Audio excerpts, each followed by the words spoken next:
Welcome back everybody to the Search Show 24/7, and this is the long-awaited, long-anticipated spin-off show of Boy Meets World entitled Girl Meets World. So let's get right into it. Alright guys, Girl Meets World now.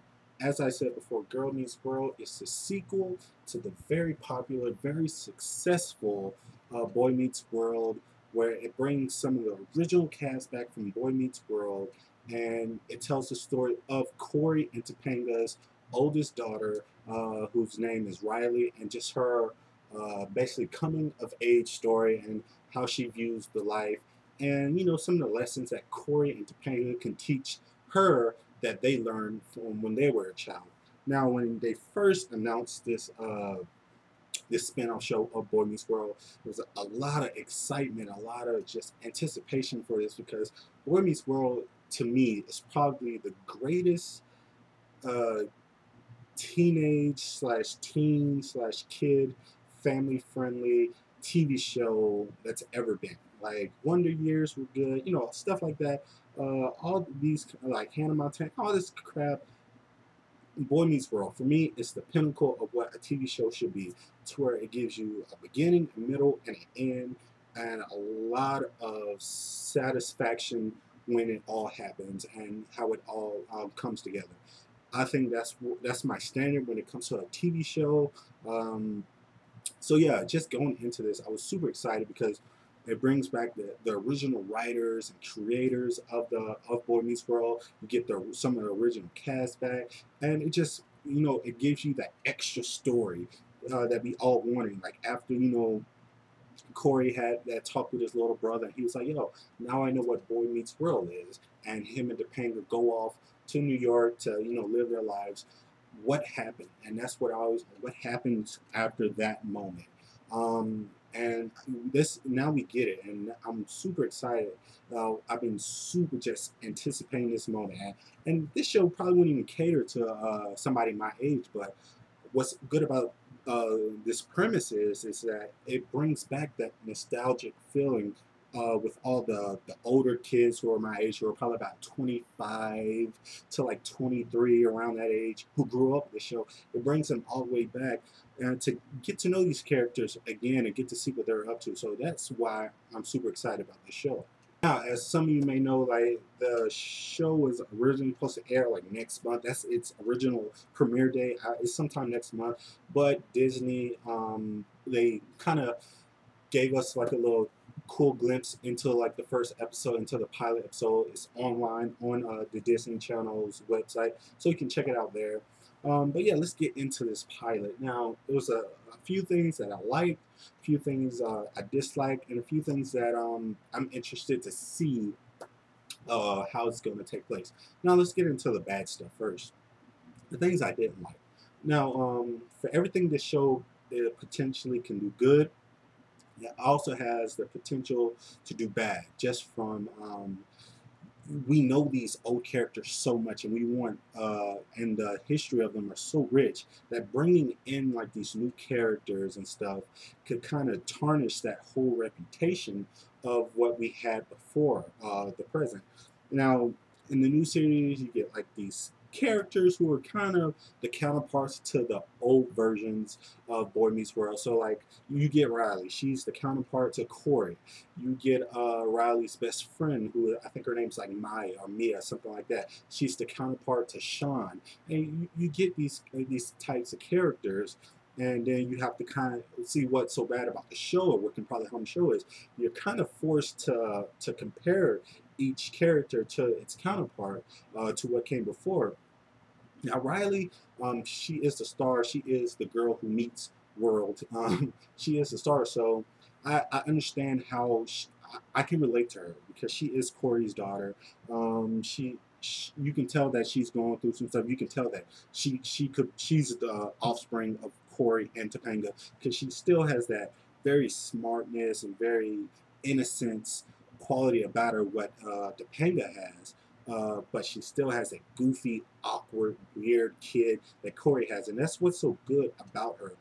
But when you get to like her friend Maya, she's supposed to be the counterpart to Sean. Now, what made Sean such a great character is he was a character who was very complex, very dark, very mysterious at times.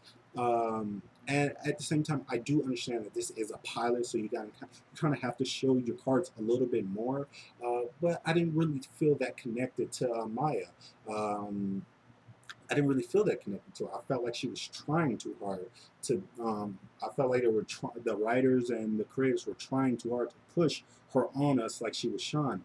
Don't do that. I mean, you can give her those Sean qualities, um, but if you're going to do that, you have to kind of distinguish her out somewhat. You have to kind of flush her out.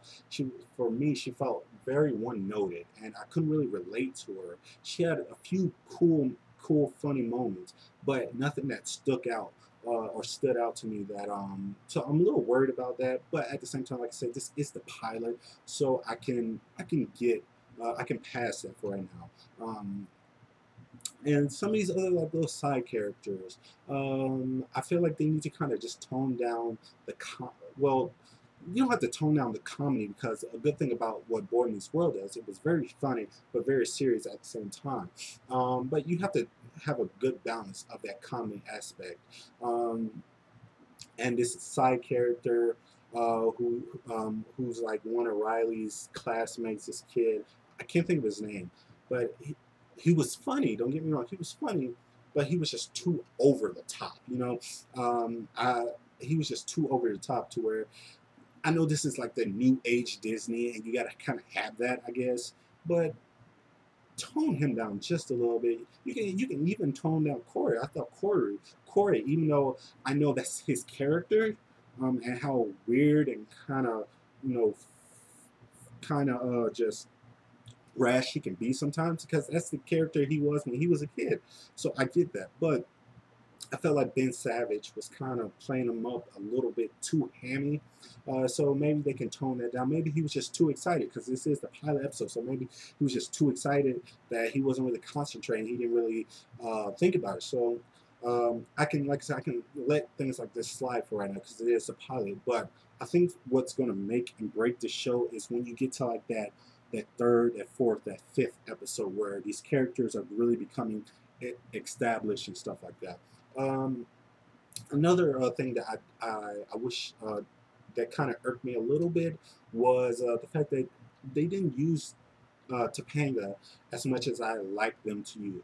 Granted, I do understand that this is more of a Corey / Riley type show, but let's not get it twisted. Without you need Corey and Topanga to really round this whole cast out. You need both of these two. You have a great actor in Corey with Ben Savage. You have a great actor Topanga. You have a great actor in Topanga. So let me see her a little bit more. Like, who does not love Topanga? You know what I mean? She is a vital character to this whole universe. So I would like to see them use her more vital, more prominent in this show. Like I said, the show is only like probably 30 minutes long, half an hour. So they had to squeeze a lot into this first pilot, but come on now, you got to give me a little bit better with Topanga. So I was a little irked that they didn't use her to her full advantage. So other than that, it wasn't too many things, but it was things that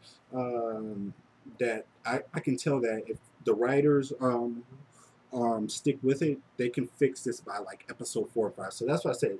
I always let the pilot episode kind of pass by, but once you get to that fourth and third, that's where we're going to get. We're going to really see what this show can be really made of. Now, getting to some of the good things about the show was just the fact that we get these characters coming back. Like, just that I had that feeling when you first see Corey.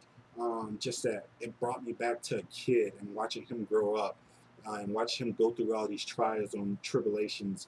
And when you see Topanga, like, what guy who's like 25, 26, 28, what guy's first crush wasn't like either the Pink Power Ranger or Topanga? You know what I mean? Like back in the day, like, like there's that feeling when you first see her again. It's like, oh my God, it's Topanga. You know what I mean?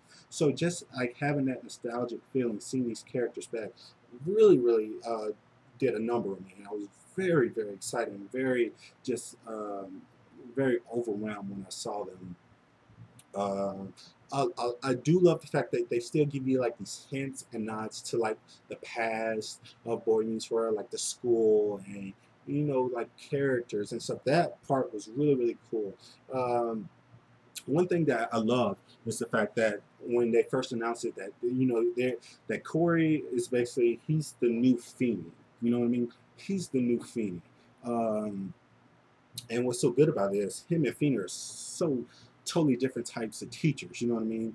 And Corey brings his own type of twist to it that only Corey can be with his new version of Feeny. And I like that. He's still that weird, awkward, over the top Corey, and I like that for him to be Feeny. But that last shot when you actually see Mr. Feeny, that was just another shot. Was it's Mr. Feeny. You know what I mean?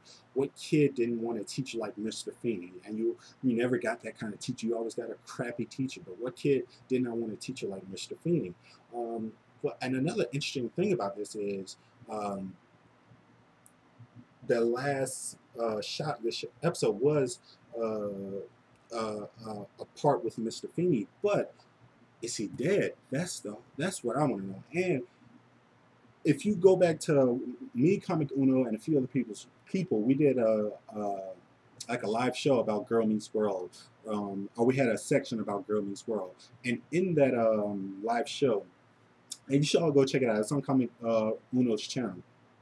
But in that live show, I did say like one thing I want them to do in this that the only reason I want them to do it is because I think it can increase and benefit the Girl Meets World show, and it brings a more a great outlook on the Boy Meets World. So I think it'll benefit Girl Meets World a lot, but it gives Boy Meets World a better meaning. Is if they bring back Mr. Feeny, but they kill him off. And as much as it kills me to say it is, like, that's the only way I feel like they can bring back Mr. Feeny. But what they did here, and I think it's kind of a little cop-out, but, and first let me explain why I think it's a little cop-out. From how I took it is, like, Feeny has already died. Before Girl Meets World starts, Feeny is already dead. That's how it seems like. They established him as already dead. I don't know if this is true, but the way it's shot, they established Feeny as already dead, and Corey just sees him ever so often. Like, oh, Corey did something good for Riley, and do you see Mr. Feeny? Good job, Mr. Matthews. You know what I mean? I think that's a little cop-out.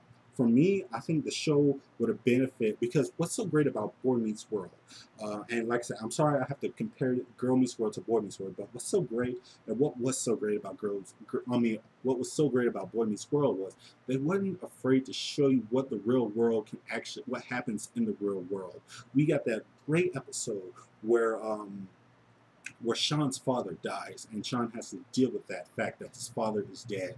And you get like great episodes like that, where Sean and Corey are dealing with horrible situations that happen in life. And Boy Meets World was never afraid to do that.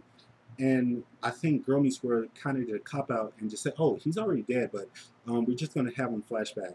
I think what should have happened was have Mr. Feeny alive and well in the show. It's probably the entire first season, and then you kill him off. And I know this is killing me to say this, but you kill him off towards like the last episode, and you have